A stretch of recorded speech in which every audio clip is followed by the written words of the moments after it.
Kubera movie finally hit అయితే కొట్టేసింది అబ్బా, దాంట్లో డౌట్ లేదు. మీరు సక్సెస్ సెలబ్రేషన్ కూడా చూడవచ్చు. కానీ ఏంటంటే సినిమా బడ్జెట్ ఎంతో తెలుసా? 90 కోట్లు. ఆల్మోస్ట్ సినిమా రిలీజ్ చేయడానికి అయినటువంటి బిజినెస్ అంటే దాన్ని నమ్ముకుంది 120 కోట్లు. సినిమా ఈజీగా 200 కోట్లు వసూలు చేయాలి. 200 కోట్లు వసూలు చేస్తే యావరేజ్ అన్నట్టు. అండ్ 300 కోట్లు వసూలు చేస్తే సినిమా బ్లాక్ బస్టర్ హిట్గా పరిగణిస్తారనమాట. మరి ఆ 300 కోట్లు కొట్టిద్దా లేదా? డే 1 ఎంత కొట్టింది? జెన్యూన్ రిపోర్ట్ చెప్తాను నేను ఆల్రెడీ చాలా వెబ్సైట్ని ట్రాక్ చేసి కనుక్కొని పొద్దున్నుండి ఇన్ఫర్మేషన్ రాసుకొని ఏ వెబ్సైట్ కరెక్ట్గా చెప్తుంది అనేటటువంటిది ట్రాక్ చేసి మరి చెప్తాను. సొల్లు మాటలు చెప్పను నేనైతే మ్యాక్సిమం జెన్యూన్గా చెప్తా. మూవీ టీం రిలీజ్ చేసేటటువంటి పోస్టర్స్తో నాకు సంబంధం లేదు. నేను ఇప్పుడు దాకా వెయిట్ చేశాను రిలీజ్ చేస్తారేమో అని, కానీ ఇంకైతే వాళ్ళు రిలీజ్ చేయలేదు. ఒకవేళ రిలీజ్ చేసినా దానికి నాకు సంబంధం లేదు. కానీ వచ్చినటువంటి కలెక్షన్స్ గురించి మాట్లాడుకునేటటువంటి ప్రయత్నం చేద్దాం. వాళ్ళే ఒక పెట్టారనమాట, 5 లక్షల టికెట్లు అమ్ముడు పోయాయి బుక్ మై షోలో అనేటటువంటిది చెప్పారు. అంటే బుక్ మై షోలో 5 లక్షల టికెట్లు అంటే టికెట్స్ ఉంది. అండ్ డిస్ట్రిక్ట్ జొమాటో అని ఒక యాప్ ఉంది, అందులో ఎంత అమ్ముడు పోవాలి? ఇందులో 1 లక్ష అందులో 1 లక్ష వేసుకున్నా కానీ 7 లక్షలు ఇంటూ మినిమం 100 రూపీస్ కొట్టండి, చాలా వచ్చేస్తుంది. సో అమ్ముడు పోయేటటువంటి టికెట్లు కూడా అంత ఇది కాదు. మీరు ఆల్రెడీ 24 అవర్స్లో బుక్ మై షోలో ఎన్ని టికెట్లు అమ్ముడు పోయాయి అనేటటువంటిది ట్రాక్ చేసి చూడండి, మీకైతే మ్యాక్సిమం అప్డేట్ అయితే వచ్చేస్తుంది అనమాట. సో సినిమా చూసుకున్నట్లయితే నిన్న తెలుగు మరియు తమిళ్లో కలిపి 10 కోట్లు అయితే వసూలు చేయడం జరిగింది. నిజంగా గ్రేటెస్ట్. ఎందుకంటే సినిమా స్టార్టింగే మంచి హైప్ లేదు. ఇప్పటికే చెప్తాను నేను, కొద్దిగా నెగిటివ్ అంటే ఏం లేదు ఫ్రెండ్స్. ఫస్ట్ హాఫ్ ఏదైతే ఉందో నెక్స్ట్ హాఫ్ ఉంది, దాంట్లో డౌట్ పెట్టేదే లేదు. ఒక్కొక్క క్యారెక్టర్ వస్తున్నప్పుడు అబ్బా అనిపిస్తుంది అనమాట. సెకండ్ హాఫ్ ఏదైతే ఉందో కొద్దిగా స్లో అయింది అనేటటువంటి మాటలు, ఇల్లాజికల్గా ఉన్నాయి అనేటటువంటివి. సంతకం పెట్టడం రానటువంటి బిచ్చగాడు ఐఫోన్ లాక్ ఎలా తీసిండు, ఐఫోన్తో ఫోన్లు ఎలా చేసిండు అనేటటువంటి మాటలు వినపడుతున్నాయి. కొన్ని సినిమాలకి లాజిక్ అవసరం లేదు, కానీ శేఖర్ కమల గారు కదా, ఆయన లాజిక్ లేకుండా పెట్టాడు.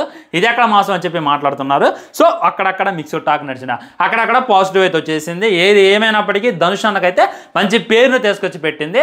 ఎందుకంటే ఇంట్రడక్షనే మొత్తం బిచ్చం ఎత్తుకుంటా అమ్మా అనుకుంటే ఇంటర్ ఎత్తుడు. ఏ హీరోని యాక్సెప్ట్ చేస్తారా? అసలు అది ఆ గట్స్గా సలం కొట్టచ్చు. దీనికే మనం ఇక ఆ సినిమాని హిట్ చేయబోతే ఎట్లా అనేటటువంటి ఫీలింగ్ కలిగింది. సినిమా చూసుకున్నట్లయితే నిన్న తమిళ్ మరియు తెలుగు ఆల్మోస్ట్ ఇండియాలో చూసుకున్నట్లయితే 38% ఆక్యుపెన్సీతో సినిమా అయితే స్టార్ట్ అయింది. నేను వెళ్ళినటువంటి థియేటర్లోనే ఆల్మోస్ట్ 38% కాదు కదా, చాలా సీట్లు ఖాళీగా ఉన్నాయి. మొత్తం ఆ 50 రూపీస్ టికెట్లు ఫుల్ అయినాయి. 120 రూపీస్ అట్ట. ఇక నేను వెళ్ళింది అయితే 250 రూపీస్ 200 అనుకుంటా, మొత్తం ఖాళీగా ఉన్నాయి భయ్య. నాతో పాటు అటు ఇటుగా కొంతమంది ఉన్నారు అంతే. మ్యాక్సిమం నిన్న ఇండియా మొత్తం తమిళనాడు తెలుగులో కలిపి 38% మార్నింగ్ షోకి ఆక్యుపెన్సీ అయింది.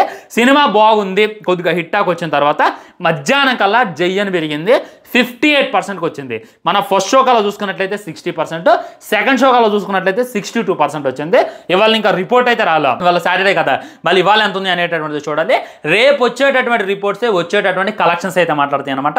రేపు అటు ఇటుగా ఇదే ఆక్యుపెన్సీ అంటే 60% మెయింటైన్ చేసింది అనుకోండి, మామూలుగా ఉంటుందో. సినిమా డే 1 ఓన్లీ తెలుగు తమిళ్లో చూసుకున్నట్టయితే 10 కోట్లు, అదర్ లాంగ్వేజ్లో అంటే యునైటెడ్ అక్కడ ఇక్కడ చూసుకున్నట్టయితే 3 కోట్లు.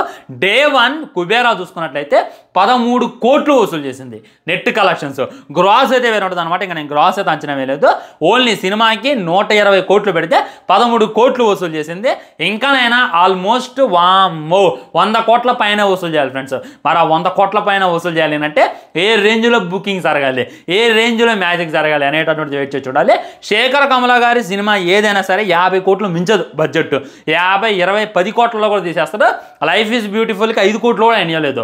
అలాంటిది ఈ సినిమాకి చాలా రిస్క్ చేసి, చాలా డేర్ చేసి 120 కోట్లు దగ్గరుండి పెట్టించిండు. మరి వసూలు అయితే లేదా అంటే సినిమా 300 కోట్లు వసూలు చేయాలి. ఇది కానీ 300 కోట్లు వసూలు చేస్తే ఇప్పటిదాకా ధనుష్ గారి కెరియర్లోనే హైయెస్ట్ గ్రాస్, శేఖర్ కమల గారి కెరియర్లోనే హైయెస్ట్ గ్రాస్. ఇంకా తమిళ్ హీరో తెలుగు డైరెక్టర్ కలిపి తీసిన దాంట్లో కూడా హైయెస్ట్ అయిపోతుంది అనమాట. ఎందుకంటే తమిళ్ డైరెక్టర్ ఎవడు కూడా తెలుగు హీరోకి సరైనటువంటి హిట్ ఇవ్వలేదు. మీరు చూడొచ్చు, వారియర్ చూడొచ్చు, గేమ్ చేంజర్ చూడొచ్చు, మనకు అన్నీ కూడా రాడ్డులు దింపేశారు. కానీ మనోళ్ళు అయితే వాళ్ళకి హిట్లు ఎత్తనే ఉన్నారనమాట. అంటే ఓన్లీ తమిళలోని కాదు, లక్కీ భాస్కర్ అని, సీతారాం అని వేరే ఇండస్ట్రీ వాళ్ళకి మనోళ్ళు హిట్లు ఎత్తనాలి. కానీ మనకైతే వేరే ఇండస్ట్రీని వచ్చినటువంటి డైరెక్టర్లైన హీరోలైనా హిట్ ఇవ్వలేదు. హిట్ ఇచ్చినట్టే. సో ఇది మరి 300 కోట్లు వసూలు చేస్తారు లేదా అనేటటువంటిది వెయిట్ చేసి చూడాలి ఫ్రెండ్స్. నేనైతే ఇగ్గల్లి వెయిట్ చేస్తున్నా. మ్యాక్సిమం ఇవాళకైతే ఈ కలెక్షన్ వీడియో అయితే అయిపోయింది. మళ్ళీ సండే మాట్లాడతా. సండే వీకెండ్ హాలిడే అందరూ వెళ్తారు, పాజిటివ్ టాక్ అక్కడక్కడ వస్తుంది. చాలా చోట్ల సినిమా కొద్దిగా ఇదైతే అనమాట హౌస్ఫుల్ అవ్వట్లేదులే కానీ కొద్దిగా రీచ్ అయితే ఉంది. దీనివల్ల ఏమైంది అనేటటువంటిది చూడాలి. మరి ఈ టాక్తో సినిమా ఏమైంది? నిజంగా సినిమా ఆల్మోస్ట్ 3 గంటల కన్నా ఎక్కువగానే ఉందన్నమాట. 3 గంటలు ఉంటే సినిమా హిట్ అయిద్దా, రష్మికని పెట్టుకుంటే సినిమా హిట్ అయిద్దా అనేటటువంటి టాక్ కూడా నిలబడింది. ఒకటి గుర్తుపెట్టుకోండి, ఇక్కడ రష్మిక గొప్పతనం కాదు, అక్కడ ధనుష్ యాక్టింగ్ చాలా చాలా బాగా నటించింది అనమాట. ఒక ఎలివేషన్ ఫైట్ ఉండదు, ఒక ఎలివేషన్ సాంగ్ ఉండదు, భారీ భారీ డైలాగ్ ఉండదు, జస్ట్ కథకి కట్టుబడే సినిమా ఉంటుంది.